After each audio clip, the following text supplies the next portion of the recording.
এ ঘরে এমন ঘর যার উপরে আপনার আরশ। এ আল্লাহ, আমি বড় গুনাহগার পাপী, চোখ নিয়ে এসে আজ তোমার ওই কাবাকে দেখছি। জনমবার বলতাম কাবাতে শরীফাতে কোনোদিন দেখার সৌভাগ্য হয়নি, আর সেই কাবা আমার চোখের সামনে। তো একটু ওই দিকে আল্লাহর দিকে যদি দিল রুজু করি তো কাঁদতে হবে না, চোখ দিয়ে মানে একেবারে বন্যার মতো পানি বইতে থাকবে। মাতাব বলা হয় কাবা শরীফের ওই যে প্ল্যাটফর্মটা, ওটাকে মাতাব বলা হয়। আমি এখানে মাতাবে এবারে সিঁড়ি ধরে নিচে নেমে এখানে দাঁড়িয়ে আছি, সামনে কাবা আমার। এইভাবে আস্তে করে ভালো করে দাঁড়িয়ে এইবারে চোখ তুলে তাকাই তো কাবা শরীফ আমার চোখের সামনে আমি দেখতে পারবো। ওই সময় দিল খুব আল্লাহর দিকে রুজু করা, এ আল্লাহ, এই সেই কাবা যেখানে লক্ষ নবী আদম আলাইহিস সালাম 1000 বার উনি হজ করেছেন। আদম আলাইহিস সালাম এই ঘরের তো প্রথম থেকে, সেই জামানা থেকে এই ঘর 1000 বার উনি হজ করেছিলেন আদম আলাইহিস সালাম। এই আল্লাহ, এমন কোনো নবী বাদ যায়নি যে নবী এই ঘরের তওয়াফ করেনি। এ ঘরে এমন ঘর যার উপরে আপনার আরশ। এ আল্লাহ, আমি বড় গুনাহগার পাপী, চোখ নিয়ে এসে আজ তোমার ওই কাবাকে দেখছি। জনমবার বলতাম কাবাতে শরীফাতে কোনোদিন দেখার সৌভাগ্য হয়নি, আর সেই কাবা আমার চোখের সামনে। তো একটু ওই দিকে আল্লাহর দিকে যদি দিল রুজু করি তো কাঁদতে হবে না, চোখ দিয়ে মানে একেবারে বন্যার মতো পানি বইতে থাকবে।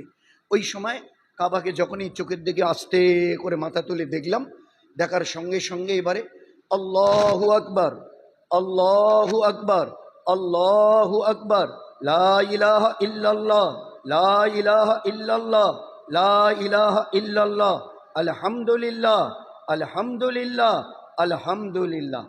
এই তিনবার কবার হলো ভাই? এই 9 বার রফাদাইন আমাকে করতে হবে।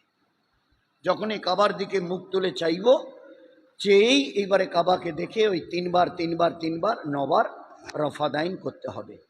এইবারে হাত উঠাবো দোয়ার জন্য।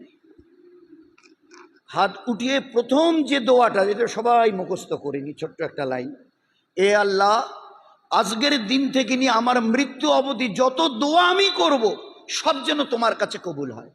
আল্লাহর নবী সাল্লাল্লাহু আলাইহি ওয়াসাল্লাম বলতেন, প্রথম যখন তুমি কাবাকে দেখবে ওই সময়ে এমনভাবে তুমি দোয়া চাও যেন তোমার কোনো দোয়া বাদ না যায় চাইতে, কারণ প্রথম দেখায় যে দোয়া করা হয় এ দোয়া আল্লাহর কাছে কবুল হবে হবে হবে হবে হবে, এ দোয়ার তোমার রদ যাবে না। প্রথম যখন কাবাকে তুমি দেখবে প্রাণ ভরে দোয়া চাও যেন পরে আফসোস করতে না, এই দোয়াটা চাইনি। আধা ঘন্টা, পৌনে ঘন্টা, ঘন্টা, তারও বেশি দিল খুলে দোয়া চাও, প্রাণ ভরে যেন কোনো জিনিস চাইতে বাকি না থাকে।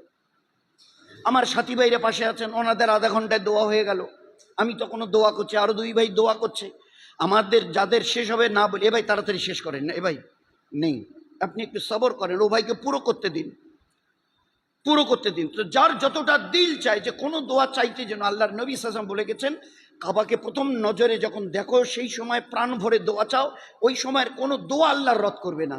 তো প্রথম দোয়া চাবার আগে শুরুতে ওই দোয়াটা, এ আল্লাহ, আজকের দিন থেকে কিয়ামত পর্যন্ত যত দোয়া আমি চাইবো সব যেন কবুল হয়। মানে সারা জীবনের দোয়াকে কবুল করানোর জন্যে আল্লাহর কাছে মোহর লাগিয়ে নিলাম।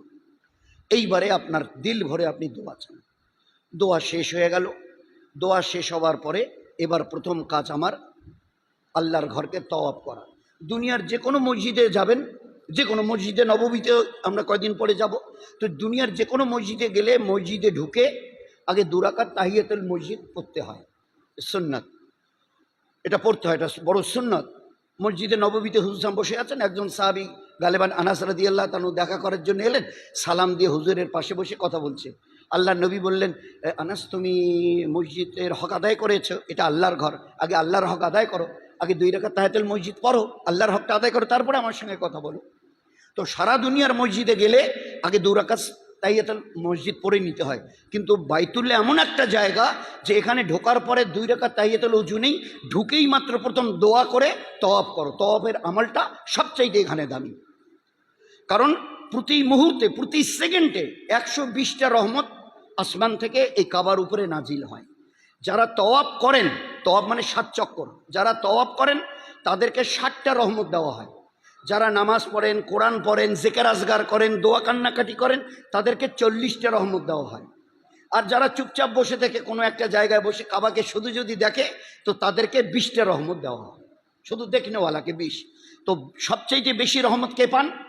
যে তওয়াব করে। তো এই জন্য এখানে ঢুকেই প্রথম আমাল তওয়াব করা।